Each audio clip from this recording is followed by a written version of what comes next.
Bonjour, bonjour, bon matin tout le monde. Bienvenue dans cet autre début de semaine où je vous partage mes outils, mes connaissances pour reprendre du pouvoir sur notre santé et sur notre bien-être aussi. Donc, cette semaine, je vous parle de comment augmenter son champ de perception, mais je vous parle surtout aussi de comment est-ce que notre vision est limitée. Et pour ça, je vous parle d'un vécu. Dans le fond, c'était cet été, temps des Perséides, je suis assis au feu avec mon chum et on discute et il est tard, donc je me lève pour aller me coucher et direct dans mon angle de vue, je vois une belle grosse étoile filante. Et là, mon chum et moi, on a la même réflexion. On se dit, voyons voir que depuis tantôt, on a un spectacle au-dessus de la tête sans même s'en apercevoir. Donc, je me suis rassis avec lui une bonne trentaine de minutes. On s'est même couché pour regarder le ciel étoilé.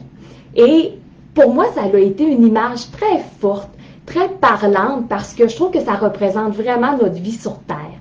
On a tous la croyance d'avoir la vérité, puis pourtant, les possibilités et les combinaisons sont infinies. En plus, chaque fois que moi, je voyais une étoile filante, il la voyait pas. Et quand c'est lui qui en voyait une, moi je la voyais comme juste dans mon angle mort. Donc je ne pouvais pas l'apprécier totalement. On pourrait dire que son angle de vue plus mon angle de vue donnait un angle de vue plus large. Mais on était tellement loin d'avoir la réelle réalité. Ça, c'est de la réalité augmentée, de la réelle réalité. Donc, pas longtemps après cet épisode-là, j'ouvre mon Facebook, je défile, puis je me dis, il est bien négatif à matin, mon Facebook. Jusqu'à temps que je m'aperçoive que c'était pas mon profil. Et encore une fois, c'est venu me frapper de voir à quel point on a deux réalités qui sont complètement différentes. Puis je me disais, voyons voir qu'on laisse les médias en général et les algorithmes des médias sociaux décider de ce qui nous plaît, décider de où est-ce que notre attention va aussi, parce qu'on le sait que dans la grande majorité du temps, c'est négatif.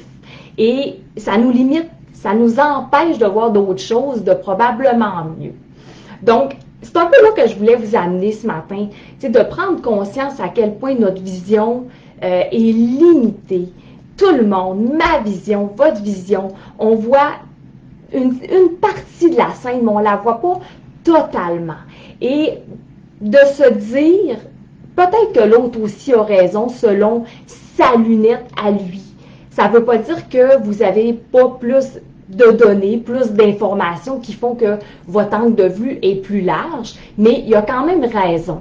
Et je pense que c'est Nicole Bordelot, je ne suis pas certaine, ça fait longtemps que j'ai lu son livre, mais elle nous invitait, elle, à dire, chaque fois qu'on a une discussion avec quelqu'un avec qui on n'est peut-être pas sur la même longueur d'onde, avec qui on ne partage pas le même point de vue, de lui dire, c'est un point de vue intéressant que tu m'apportes, tout simplement. En fait, ça nous ramène dans le point d'équilibre. Vous savez comment j'aime ça, le point d'équilibre? Ça permet à mon opinion et à son opinion de cohabiter ensemble. Parce que quand on est dans vouloir convaincre à tout prix, tirer sa couverte à notre bord, j'ai raison, t'as tort, ça nous met dans la résistance, dans la confrontation, puis en général, c'est pas ça qu'on veut. Donc, mon invitation cette semaine, c'est ça, c'est de vous rappeler chaque fois que vous avez une discussion avec quelqu'un ou est-ce que c'est peut-être pas, vous n'avez pas les mêmes idées, donc juste de lui dire, c'est un point de vue intéressant. Et à l'inverse, si vous vous apercevez à être dans vouloir convaincre, à être très polarisé, rappelez-vous que vous aussi, vous avez un point de vue qui est intéressant, parmi tant d'autres. Donc, dans le fond, chaque fois que c'est limitant, que c'est contraignant, que ça nous met dans une petite boîte, c'est clair qu'il y a d'autres possibilités qui sont plus, je vais dire, expansives. Donc, voilà, c'est ça que je voulais vous apporter ce matin. J'aime ça faire ça court. Je sais que l'attention est difficile à garder dans cette grande mer d'informations. Donc, mon but, c'est vraiment de planter des graines en espérant qu'elle germe dans l'esprit de quelqu'un. Donc, si ça vous plaît, ben, je vous invite à venir me le dire, à partager aussi, ça m'aide à me faire connaître. Puis je vous donne rendez-vous, même heure, même poste, la semaine prochaine. Bye!